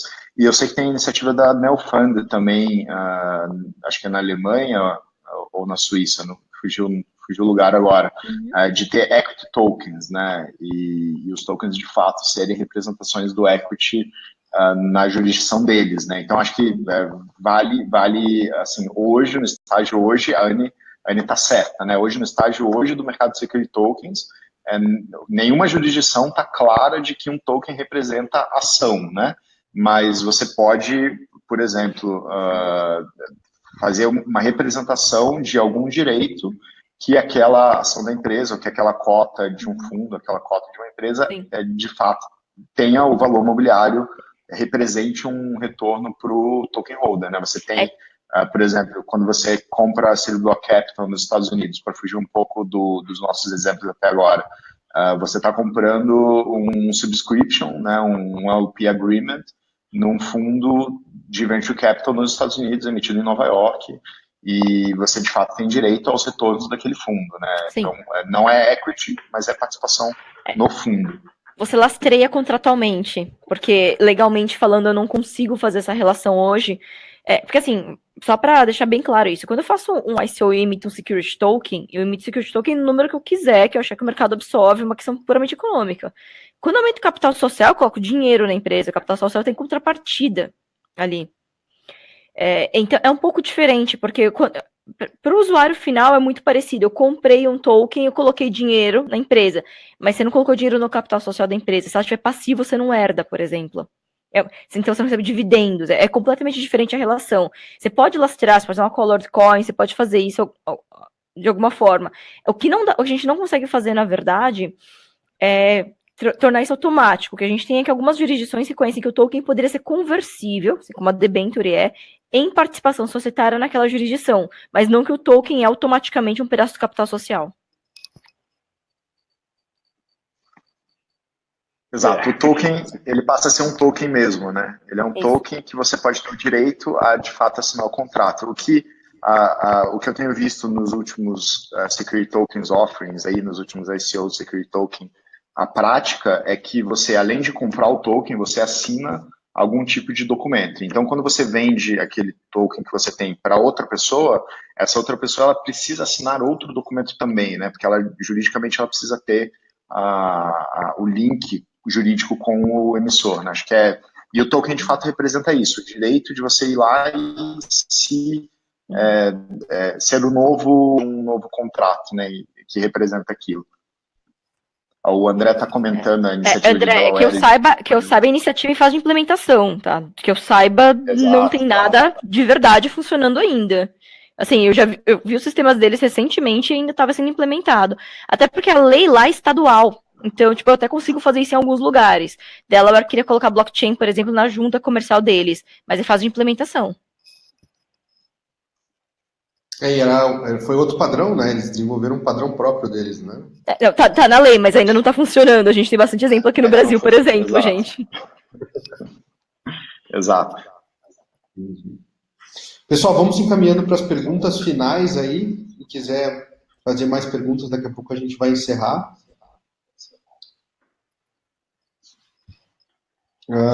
Deixa eu puxar mais uma da lista aqui que eu tenho.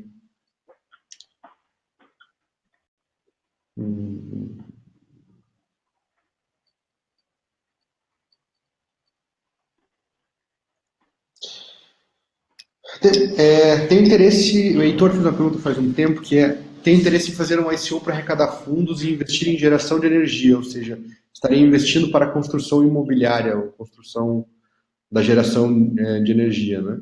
Seria melhor fazer o ICO fora do Brasil e depois nacionalizar o capital? Ou como vocês acham que os ICOs brasileiros vão ser estruturados? Eles são estruturados dentro do Brasil, fora depois entra, dentro daí oferece para fora? O que vocês acham? A gente tem pouca experiência no Brasil, então, assim, muitas vezes a pessoa não quer arriscar fazer no Brasil, até porque a lei de crowdfunding me dá um limite meio baixo para captação no brasileira. Então, geralmente, pela questão de custo-benefício, o Brasil não tem muita previsibilidade e não tem um cap muito grande. Eu acho que o Bernardo te conta um pouquinho mais sobre como funciona. Eu acho que a CVM ela tem uma postura muito adequada ao mercado brasileiro, tá? E bastante conservadora, né? Ela espera os players e as jurisdições internacionais avançarem e ela vai a reboque se adaptando a isso. Assim, o Brasil não é, de fato, um país muito adepto à inovação. A gente é avesso à inovação, a gente gosta de burocracia, a gente gosta de ter tudo sob controle, ter tudo centralizado em Brasília, né? Então, a CVM é um reflexo da cultura brasileira, né? E a CVM está lá para proteger os pequenos investidores de fraudes, etc., de uma série de coisas, né?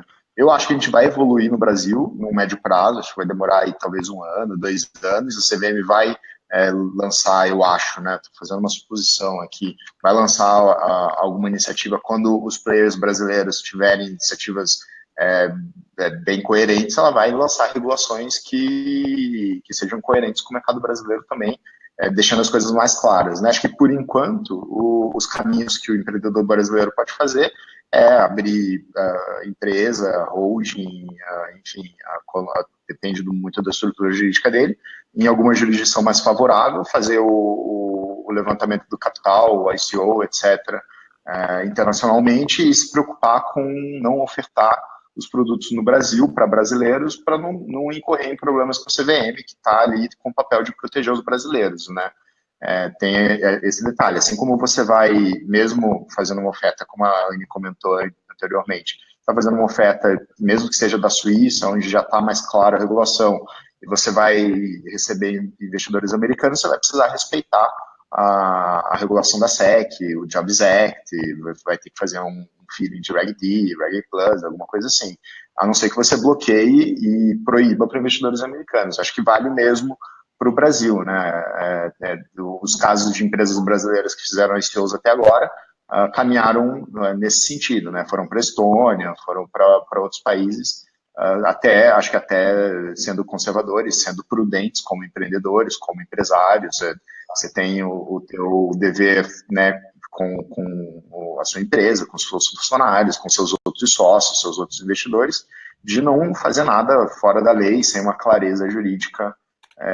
Enfim, eu acho que é positivo. Eu acho que a gente vai avançar em questão de 1 ano, 2 anos, para conseguir fazer ofertas no Brasil. E lembrando que utility tokens no Brasil não é proibido, e você pode fazer desde que seja claramente um utility token. A CVM já se pronunciou dizendo que é permitido, né? Então, acho que é só você, de fato, respeitar e fazer um utility token, não fazer um utility token, né, um security token travestido de utility token. Você não vender um utility, né, que teoricamente é um valor imobiliário, né? Acho que é o Howey Test que a Anne apresentou mais cedo, né? Não dá para querer enganar o regulador, porque o regulador não vai ser enganado, né?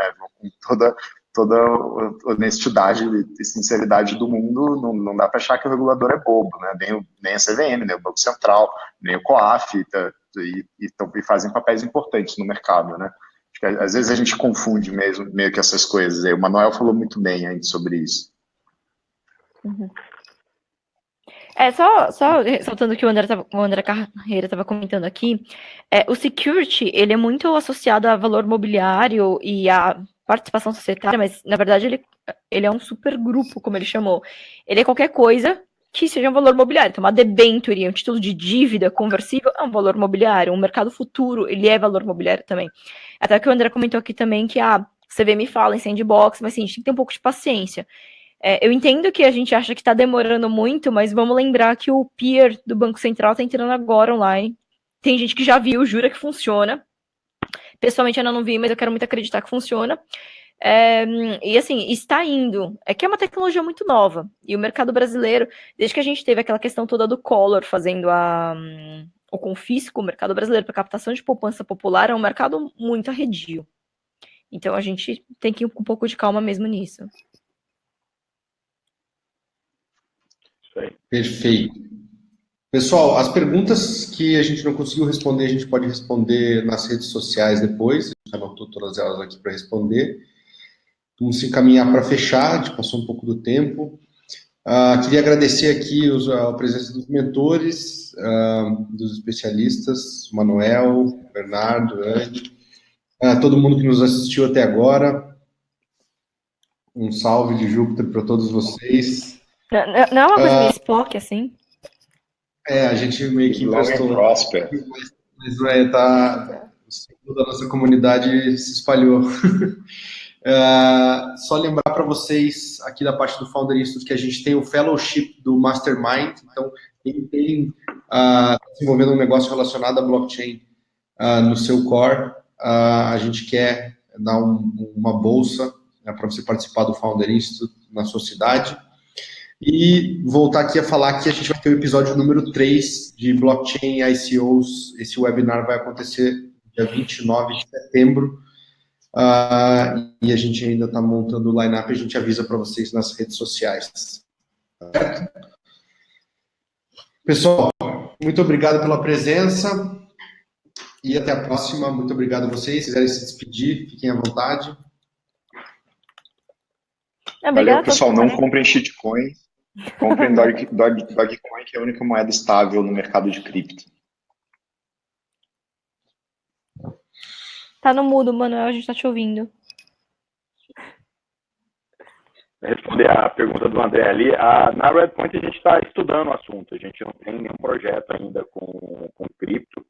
A gente gosta bastante, tanto do ponto de vista tecnológico, como do que isso pode trazer de inovação para o espaço, mas por enquanto a gente está olhando, a gente está tentando entender como é que isso vai funcionar, mas como nosso trabalho é olhar para a inovação, não dá para ficar por fora do que está acontecendo.